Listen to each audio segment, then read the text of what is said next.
Городской информационный портал для пассажиров общественного транспорта ждут изменения. В планах обновить сервисное оборудование. Это улучшит работу приложения, которое устанавливается на мобильные телефоны.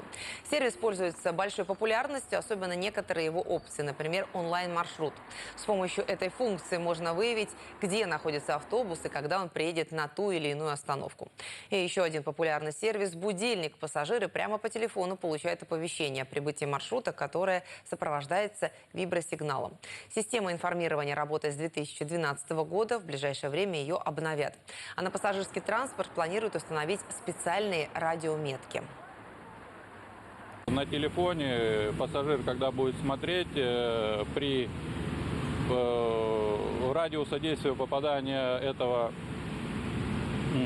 скажем так, маячка, автобус уже будет непосредственно общаться с устройством пользователя, что повысит прогнозирование прибытия автобуса на интересующую остановку.